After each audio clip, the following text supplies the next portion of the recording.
네, 반갑습니다. 슈팅TV입니다.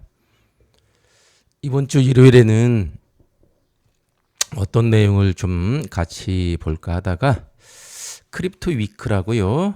사실 여기 보시면 이제 14일이죠. 14일부터, 그러니까 이번 주입니다. 14일부터 18일까지 5일 동안 미국 시간으로 세 가지 큰 법안에 대해서 의회에서 큰 결정을 하게 되어 있습니다. 이게 너무나도 중요합니다. 이런 것들이 이제 잘 진행이 되면 전반적으로 이제 코인 시장에 훈풍이 불어서 좋은 역할을 할 것 같고요, 가격에. 그렇지 않고 또 우리들의 기대와 다른 방향으로 흘러가면 또 아쉽지만 또 하락을 할 수도 있습니다. 암호화폐의 틀을 결정할 수 있는 법안들 세 가지인데요. 우리가 이제 알고는 있지만 아시는 분도 계시겠지만 또 약간 뜬구름 잡듯이 긴가민가 하는 분들도 계셔요. 그래서 핵심만 좀 요약을 해볼 테니까 잘 보시고 내가 지금 투자하고 있는 코인들이 올바른 방향으로 투자가 되고 있는지 정말 그리고 불장이 왔을 때 나의 코인들은 정말 그 불장이라는 시류에 편승을 할 수 있을지 없을지 한번 잘 생각해 보시면 좋을 것 같아요. 특히 이러한 법안들은 알트코인들에게 큰 영향을 미칠 가능성이 크겠습니다. 미국 암호화폐 규제의 새 시대 해가지고 3대 핵심 법안이 가져올 시장의 변화와 기회. 현재 미국의 디지털 자산 규제 환경은 파편화되어 있습니다. 정리가 하나도 안 되어 있습니다. 이는 입법적인 명확성에 대한 시급한 필요성을 야기합니다. 우리 기억하겠지만 이게 그렇죠. 입법화가 안 돼 있으니까 게리 겐슬러는 예전에 게리 겐슬러 마음대로 이 뭐 코인이 증권이다, 뭐 하이 테스트에 어긋난다, 막 그런 얘기를 하는 거고 코인 회사들은 무슨 소리냐, 이거는 증권이 아니다. 그래서 한 수년 동안 많은 그 대결이 있었습니다. 그렇죠. 이제 그러한 것들을 누가 딱 가르마를 타줘야 된다는 거죠. 그게 이제 이번 주입니다. 7월 14일부터 18일까지의 암호화폐 주간은 이러한 규제 공백을 해소하기 위한 중요한 입법 행사로 부상하고 있으며 미국 하원 금융서비스위원회가 이 핵심 법안들을 추진하는데 중추적인 역할을 수행하고 있습니다. 이제 법으로 딱 돼야 되는 겁니다. 그렇죠? 네. 미국 디지털 자산 시장에 중대한 영향을 미칠 세 가지 주요 입법 이니셔티브인 클래리티 법안, 안티 CBDC 서베일런스 스테이트 법안, 그리고 지니어스 법안에 대한 핵심 내용과 잠재적인 수혜 암호화폐는 다음과 같습니다.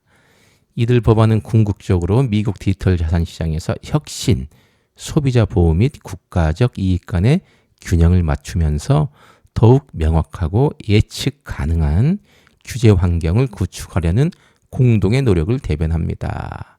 자, 큰 핵심 법안 세 가지를 다룰 텐데요. 거기에 따른 또 수혜 코인이 또 있습니다. 잘 한번 따라와 보세요. 첫 번째는 디지털 자산 시장의 명확성을 할 수 있는 클래리티 법안입니다. 자, 이 법안의 목표는 암호화폐 시장 구조에 대한 명확한 규제 프레임워크를 구축하는 것을 목표로 합니다. 주로 상품선물거래위원회 CFTC와 증권거래위원회 SEC의 역할을 명확히 함으로써 달성됩니다. 디지털 상품 정의 및 증권의 면제, 디지털 상품을 블록체인 시스템과 본질적으로 연결되어 있으며 그 가치가 블록체인 시스템에 사용해서 파생되거나 합리적으로 파생될 것으로 예상되는 디지털 자산으로 정의를 합니다. 이 법안은 디지털 상품을 투자 계약과 분리하고요. 2차 시장 거래를 연방증권법 적용해서 명시적으로 면제하여 디지털 자산이 초기 분배 이후에도 영구적으로 증권으로 분류되는 것을 방지하고자 합니다. 멋진 법안이죠.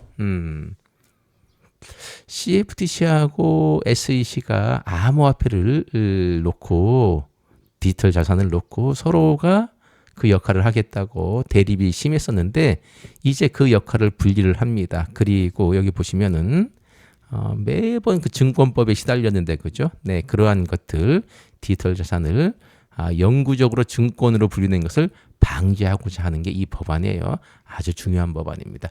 이러한 것들이 해결되면 이제 그렇죠? 대부분의 알트들은 상품이 되는 거죠. 근데 이게 법적으로 이렇게 명확화가 돼야 됩니다. 성숙한 블록체인 개념은 어떤 거냐? 어떤 개인이나 공통 통제하에 개인 그룹에 의해 통제되지 않는 블록체인으로 정의되며 발행자는 SEC의 관련 블록체인이 성숙했음을 인증할 수 있습니다. 이는 프로젝트가 상품 지위를 얻기 위해 분산화를 우선시하도록 유도할 수 있습니다. 자, 이 성숙한 블록체인이 돼야 된다는 거죠. 그러려면은 어떤 특정 그 블록체인, 뭐 예를 들면 코인 같은 것들이 특정 개인들이 아니면 공통 통제하에 개인 그룹에 의해 통제를 받지 않아야 됩니다. 그거는 탈중앙화된 게 아니잖아요. 네, 그러한 것들은 성숙된 블록체인이 아니에요. 그리고 이제 그 프로젝트가 상품 지위를 얻기 위해 분산화를 우선시하도록 유도할 수가 있습니다. 그러니까 탈중앙화된 그런 블록체인을 유도한다는 겁니다. 자, 그리고 이제 CFTC 중심의 관할권을 가져간다는 거죠. CFTC의 디지털 상품 및 관련 중개인에 대한 중심적인 역할과 가장 큰 관할권을 부여합니다. 이제 SEC에서 CFTC로 당연히 넘어올 수밖에 없습니다. 왜냐하면 대부분의 디지털 상품이 이제 상품으로 분류가 되면 당연히 SEC에서 CFTC로 넘어와야 됩니다. 그죠? 네. 그런 것들이 이제 법적으로 딱 명확화가 되는 겁니다. 그래서 첫 번째 클래리티 법안은 시장 구조의 명확성 매우 중요하죠. 요게 이번 주에 다뤄지고요. 자, 그렇다고 되면 이러한 것들이 잘 진행이 된다면 어떤 것들이 수혜를 입을 건지 1번은 비트코인입니다. 네, 비트코인은 이미 많은 규제기관에서 상품으로 널리 간주되고 있고요. 이 법안에 따라 이러한 지위가 법전화되고 CFTC 하에 명확한 규제 본거지를 얻게 됩니다.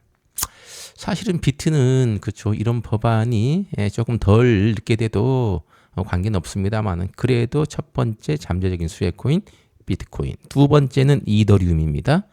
분산화 증가와 지분 증명 프루프 오브 스테이크의 전환으로 인해 성숙한 블록체인으로 이더리움은 디지털 상품으로 분류될 수 있습니다. 요 이더리움이 역할이 크죠.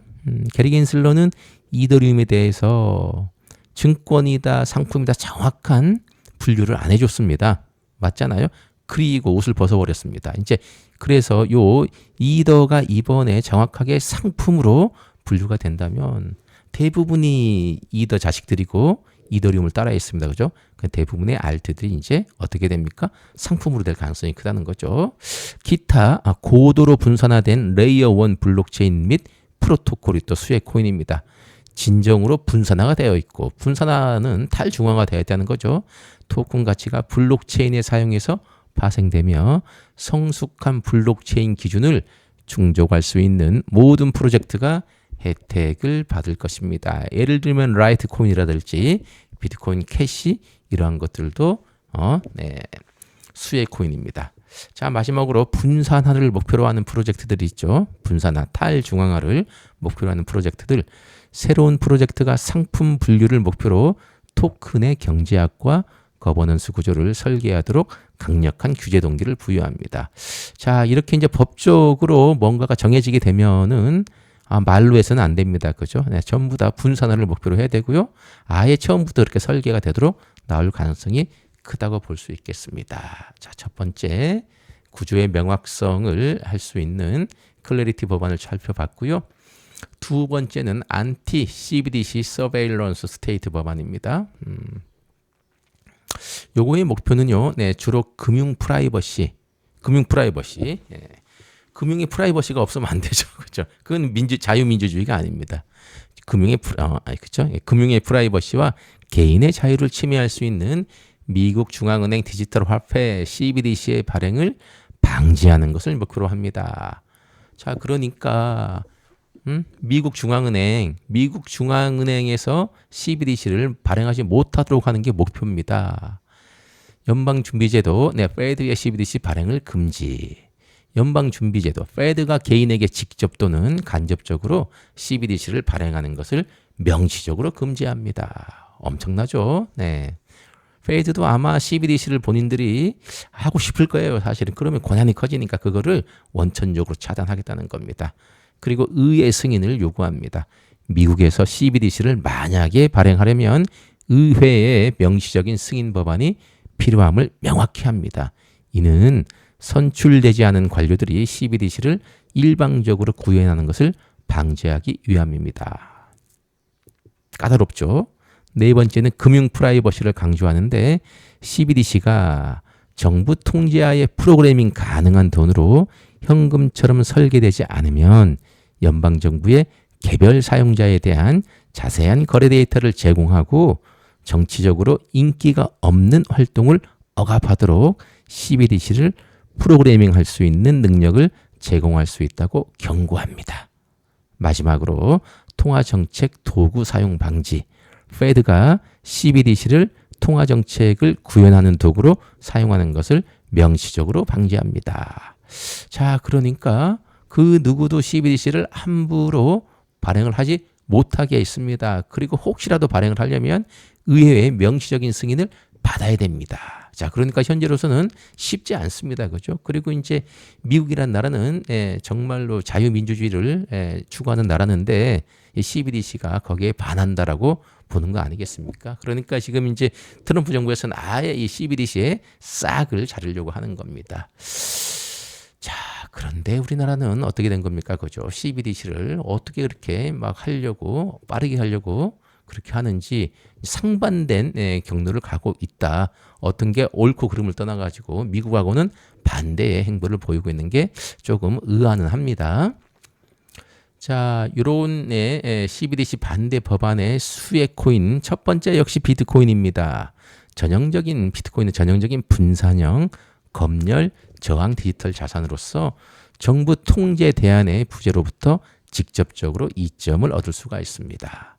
두 번째는 프라이버시 코인들이 또 떠오르죠. 예를 들면 모네로라든지 지캐시 등 법안의 금융 프라이버시에 대한 강력한 강조는 프라이버시 중심 암호화폐의 중요성과 수요를 간접적으로 부각시킬 수 있습니다. 모네로, 지캐시 이 친구들은 게리 겐슬을 했을 때는 찬밥이었습니다. 그리고 우리나라 거래소에서 있다가 갑자기 퇴출된 라이트코인입니까? 그것도 사실은 이 프라이버시 부분에서 약간 걸리는 부분이 있다고 갑자기 업비트 빗썸에서 이렇게 나간 거 아니겠습니까? 말이 안 되는 거죠. 다시 빨리 들어오기를 바랍니다. 세 번째는 분산형 스테이블 코인들이 수혜 코인인데요. 정부 통제에 대한 법안의 입장은 중앙 발행이나 프로그래밍 가능한 돈 기능에 종속되지 않는 분산형 스테이블 코인을 암묵적으로 소비자들은 선호할 수가 있고요. 자, 결국 네 번째는 모든 광범위한 암호화폐 시장이 이익을 볼 수 있습니다. 미국 정부가 직접적으로 디지털 화폐 발행자가 되는 것을 방지함으로써 이 법안은 전체 민간 디지털 자산 생태계를 일반적으로 지원합니다. 대부분의 코인들이 민간 디지털 자산입니다. 맞잖아요? 그런 것들이 전체적으로 이득을 볼 수가 있겠습니다. 그러니까 알트랑 연관성이 크죠.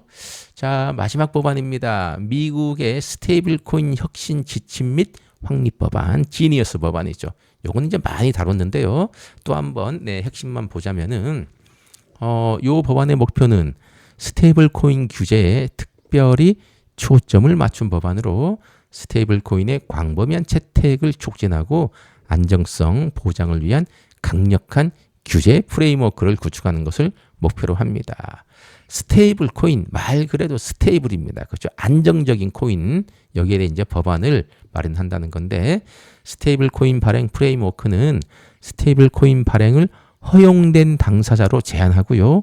허용된 결제 스테이블 코인 발행자는 발행된 스테이블 코인에 대해 최소 1대1 기준으로 미국 통화 달러 그죠? 아니면 미국의 국채 또는 기타 고유동성 준비금을 유지하도록 요구합니다.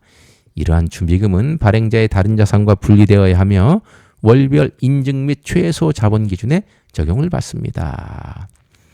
트럼프 정부는 요 스테이블 코인을 통해 가지고 뭔가 엄청난 거를 하려고 합니다. 그렇죠? 네. 그러니까 디지털 달러의 역할을 스테이블 코인이 하도록 만드는 거잖아요.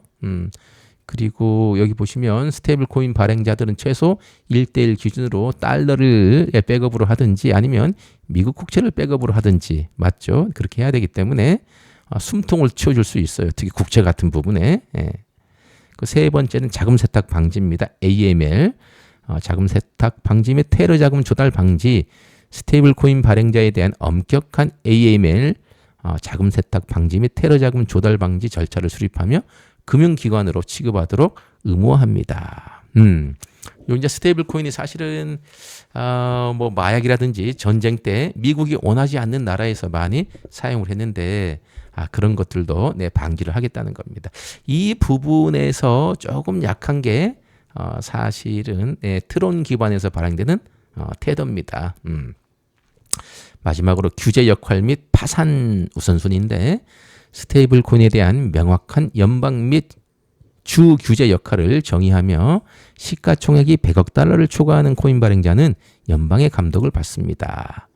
논란의 여지가 있는 조항은 스테이블 코인 소유자에게 수탁자 또는 발행자의 파산 절차에서 더 높은 우선순위를 부여한다는 것입니다.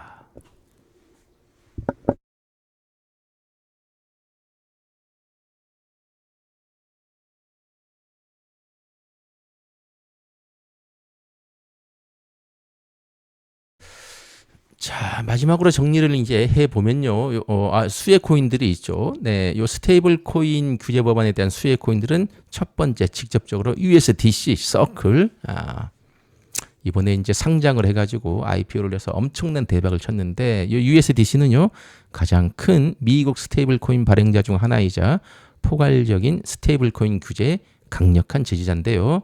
지니어스 법안의 엄격한 요구사항을 충족할 수 있는 매우 유리한 위치에 있으며 합법성, 신뢰 및 광범위한 채택 증가로부터 이점을 얻을 수가 있습니다. 근데 이제 어느 정도 다 반영이 된 것 같아요. USDC는. 두 번째는 USDT 테더인데 요게 약간 불분명하죠. 현재 전 세계에서 가장 큰 스테이블 코인이지만 과거 준비금 불투명성으로 인해 미국 규제 프레임워크 내에서 운영하려면 법안의 투명성 및 준비금 요구사항을 준수하기 위해 상당한 조정이 필요할 수 있습니다. 네. 지금 USDC보다 USDT가 훨씬 더 스테이블 코인의 규모가 큰데 이들은 이 1대1 백업이 유동성이 뭐 달러라든지 미국 국채가 전체 100%가 아니에요. 그렇죠. 그래서 이제 과거에 지금까지는 딱 내놓지를 못했습니다. 투명성이 좀 결여됩니다. 그래서 이게 어떻게 될지 USDT가. 근데 이제 USDT는 또 상무장관이죠. 러트닉 상무장관이 또 깊숙이 관여가 돼 있거든요. 이걸 어떻게 풀어나갈지 이 부분을 잘 풀어나가면 아마 트론이라는 코인이 떡상할 수도 있고요. 만약에 이걸 잘 풀지 못하면 또 트론이 약간 밀릴 수도 있는데 또 이 부분도 저번 주죠 이제 며칠 전에 중국에서 갑자기 위안화 기반의 스테이블 코인을 발행할 가능성이 커졌잖아요. 그렇게 된다면 또 중국 좀 큰 코인들이 또 혜택을 볼 수 있지 않을까라는 생각을 해봅니다. 그래서 USDT가 어떻게 대응할지 한번 잘 살펴보시고요. 자, 세 번째는 새로운 규정 준수 스테이블 코인들이죠. 이 법안은 새로운 자금력이 풍부한 기업, 잠재적으로 전통적인 은행 또는 확립된 핀테크 기업이 스테이블 코인 시장에 진입하여 새로운 표준을 준수하는 완전히 규제된 스테이블 코인을 발행하도록 유도할 수 있습니다. 기존 금융권들은 이 규제만 나오기 시작하면 워낙에 경험과 큰 자본력이 있기 때문에 금방 스테이블 코인을 규제에 준수해 가지고 만들 수가 있습니다. 뭐 JP 모건 맞죠? 네, 뱅크 오브 아메리카 모든 은행들이 대부분 스테이블 코인을 만들려고 할 겁니다. 어쩌면은 또 그들이 연합해서 만들 수가 있고요. 또 하나 그렇죠? 네, 그리고 핀테크 기업들, 큰 기업들 뭐 애플이라든지 그런 데도 스테이블 코인을 충분히 만들 수가 있다. 그래서 이제 혹자는 아서헤이지는요. 미국의 큰 은행을 사라. 그 은행주를 사라. 그게 그들이 결국은 이 스테이블 코인의 가장 큰 수혜를 입을 것이다. 그렇게 얘기를 하기도 합니다. 마지막으로 법정화폐 기반 스테이블 코인들인데 미국 달러와 같은 법정화폐를 추적하는 스테이블 코인에 특별히 초점을 맞춰서 전통적인 금융과 암호화폐 경제 사이에 중요한 다리 역할을 강화할 수 있는 그러한 법정화폐 기반 스테이블 코인도 수혜를 받을 수가 있습니다. 자, 이런 것들은 직접적인 수혜고요. 간접적으로는 결국은 요 스테이블 코인이 이렇게 통과가 된다면은 요 USDC는 어디에서 가장 많이 발행이 됩니까? 이더리움, 네, 그렇죠. 네, 체인입니다. 그러면 이더리움도 수혜를 받을 것 같고요. 맞죠? 그럼 이더리움을 받게 되면 이더리움의 산하에서 나오는 대부분의 알트코인들은 또 수혜를 받을 가능성이 크고, 그렇게 된다면 디파이 쪽도 가장 큰 수혜를 입겠죠. 네, 뭐 에이브라든지 디파이 쪽 맞죠? 네, 그런 코인들이 또 수혜를 받을 수가 있다. 그러니까 이렇게 낙수 효과가 기대됩니다. 자, 정리를 해보면 교차 테마 및 광범위한 시장의 영향, 이 세 가지 법안은 혁신과 보호의 균형을 맞추고요. 규제의 명확성을 통해 성장을 촉진하며 글로벌 디지털 자산 환경에서 미국의 경쟁력을 강화하려는 공통적인 목표를 가지고 있습니다. 특히 미국을 세계 암호화폐 수도로 만들겠다는 명시적인 전략적 목표하에 진행되고 있고요. 이 법안들은 미국 디지털 자산 시장이 다단계 구조로 진화할 가능성이 높음을 시사합니다. 다양한 유형의 디지털 자산이 각각 고유한 규칙, 주요 규제 기관 및 허용되는 시장 참여자를 가진 별개의 규제 범위에 속할 것입니다. 이러한 입법적 노력은 미국 내 디지털 자산 혁신 및 채택의 궤적을 심오하게 형성하며 미국을 전 세계적으로 암호화폐 비즈니스에 더 매력적이고 경쟁 있는 관할권으로 만들 수가 있습니다. 자, 이렇게 쭉 보니까 이번 주에 이 법안들이 어떻게 결정되느냐에 따라 가지고 우리들의 코인 시장이 큰 영향을 받을 수 있고요. 특히 이더리움을 비롯한 알트코인들은 더 큰 영향을 받을 수가 있기 때문에 이번 주는 잘 살펴봐야 됩니다. 자, 그리고 잠깐만 지금 코인 시장이 어떤지 잠깐만 또 보도록 하겠습니다.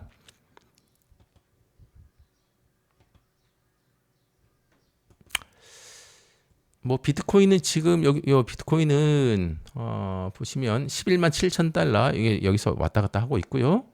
지난주에 봤던 토탈 크립토 토탈 마켓 캡 요거 한번 볼게요. 네. 요거는 이제 여기가 저깁니다. 볼륨이에요. 볼륨인데 이거 보시면은 주봉으로 잠깐 볼까요? 전체 코인 시장의 시가총액이 3.67 트릴리온 달러까지 올라왔는데 잘 보시면은 이번 한 주 동안 급등을 했습니다. 그렇죠? 네. 그러니까 이번 한 주 동안은 비트도 좋았고 다른 코인들도 좋았습니다. 그래서 이 시가총액이 곧 신고, 그렇죠. 새로운 최고치를 기록할 가능성이 대단히 높습니다. 이번 주에 조금만 되면은 그런데 아무튼 M2가 이 부분을 넘어가지고 쭉 가고 있기 때문에 무난하게 약간 조정이 있을 수 있습니다만은 넘어가지 않을까. 자, 그래서 종가 기준으로 3.67 트릴리온 달러 여기만 안착을 해버리면 그렇죠. 크립토 마켓의 토탈 마켓 캡도 결국은 새로운 최고치를 향해서 쭉 갈 가능성이 높습니다. 그리고 이제 RSI도 이렇게 이제 하방 다이버전스가 났는데요. 결국은 요거를 돌파해 가지고 다시 한번 2021년의 모습을 보일 가능성이 대단히 높다. 이렇게 보입니다. 전반적으로 코인 시장이 큰 성장을 한 주였다 이렇게 보시면 될 것 같고요. 이렇게 되면 좋겠죠. 이런 모습. 네. 그리고 이제 알트 드릴 토탈 3 한번 보겠습니다.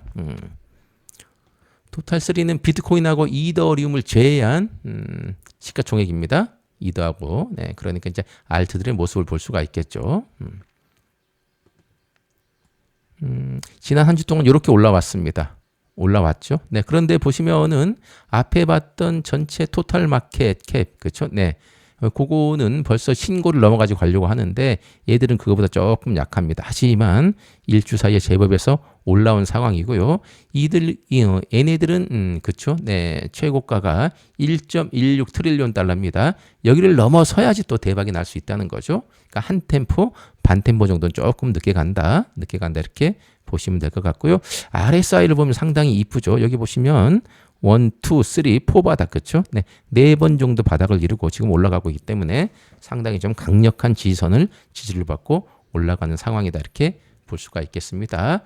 마지막으로 우리나라 사람들이 잡코인에 많이 투자를 하기 때문에 오더즈 한번 보겠습니다. 오더즈. 요거는 잘 아시겠지만 전체 코인 시장에서 비트코인, 이더리움, 뭐 솔라나, 리플, 뭐 도지, 네, 이런 애들 시가총액 10개를 제외한 시가총액인데 이들 역시도 이번 주에 다른 그쵸? 네, 앞에 봤던 거에 뒤지지 않게 그 정도의 볼륨을 형성했다. 지난주에 말씀드렸지만 이렇게 이쁘게 쌍바닥을 찍고 올라갑니다. 그죠? 네, 쌍바닥을 찍고 올라간다. 쌍바닥을 찍고 올라갔다. 과거에도. 네. 이 모습을 보일 가능성이 높다. 물론 이제 한 번에 쭉 갈 수도 있고요. 왔다 갔다 해서 갈 수도 있다라고 보여지는데 이것도 역시 RSI가 이렇게 바닥을 찍고 지금 올라가고 있기 때문에 상당히 이쁜 모습이라고 볼 수가 있겠습니다. 자, 이러한 것들이 이렇게 급등을 우리는 바라는 거 아니겠습니까? 이 급등을 하려면 거시 경제적으로 특별한 악재가 없어야 된다. 뭐 또 누가 미사일 쏘고 그 다음에 또 코인 거래소 이렇게 막 털리고 그러면 안 됩니다. 그죠? 그것이 없고 앞에서 봤던 이번 주 암호화폐 주간에 요 세 가지 법안들이 좋은 쪽으로 시장이 원하는 쪽으로 뭔가 좋은 소식이 나온다면 이번 주에도 이런 것들이 이제 어떤 추세는 탄 것 같잖아요. 추세는 탄 것 같기 때문에 강력한 퍼포먼스를 보일 가능성이 대단히 크다고 보여집니다. 자, 투자에 참고하시기 바랍니다. 자, 일요일 아침 방송 정리하도록 하겠습니다. 잘 보시고 좋은 투자하세요. 고맙습니다.